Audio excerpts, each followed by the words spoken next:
Hi friends, இன்றைக்கி நம்ம பார்க்க போகிறது ஒயிட் பாஸ்தா எப்படி பண்ணுறதுன்னு பார்த்துடலாம். நான் இன்னைக்கு பாஸ்தா வந்து பார்த்திங்கன்னா இந்த சங்கு பாஸ்தா தான் எடுத்துருக்கேன்.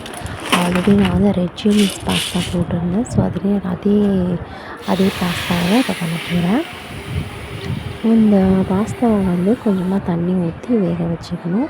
இது ஒன்றோட ஒன்று ஒட்டாமல் இருக்கிறதுக்காக ஒரு 4-5 ஸ்பூன் வந்து ஆயில் ஆட் பண்ணிக்கலாம். கொஞ்சமாக சால்ட் ஆட் பண்ணிக்கலாம். இது ஒரு கொதி வர வரைக்கும் வெயிட் பண்ணிக்கலாம். ஒரு 5 மினிட்ஸ் மட்டும் வெயிட் பண்ணிக்கலாம். நான் வந்து கொஞ்சமாக எண்ணெய் ஊற்றிருக்கேன், கொஞ்சமாக வந்து நெய் ஊற்றிருக்கேன்.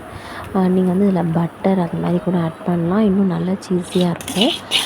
இந்த எண்ணெயும் நெய்யிலையுமே மிக்ஸ் ஆகிற மாதிரி மைதா மாவை கொஞ்சமாக போட்டு நல்லா அந்த எண்ணெயிலே அதை வந்து நல்லா வதக்கி விடணும், ஃப்ரை பண்ணி விடணும். நம்ம எவ்வளோ வந்து பாஸ்தா எடுத்துருக்கோமோ அதுக்கேற்ற மாதிரி குவான்டிட்டியை ஏற்றியோ இறக்கியோ போட்டுக்கோங்க. நெக்ஸ்ட் வந்து அந்த மைதா மாவு கொஞ்சம் ஸ்மெல் போன உடனே அதில் கொஞ்சம் பால் ஆட் பண்ணிக்கலாம். கொஞ்சம் திக்கான பாலாக இருந்தது அப்படின்னா நல்லா க்ரீமியாக டேஸ்டியாக இருக்கும்.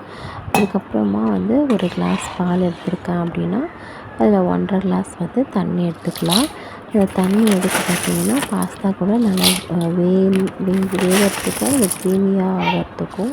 ஸோ அதையும் ஆட் பண்ணி பாஸ்தாவையும் ஆட் பண்ணிக்கலாம்.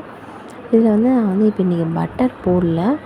நீங்கள் வந்து சீஸு, பட்டரு அந்த மாதிரி எது வேணாலும் நீங்கள் ஆட் பண்ணலாம். இன்னும் நமக்கு க்ரீமியாக இருக்கும். இதில் வந்து கொஞ்சமாக வந்து நான் பெப்பர் ஆட் பண்ணியிருக்கேன். கொஞ்சமாக சால்ட் டேஸ்ட் பார்த்துக்கோங்க.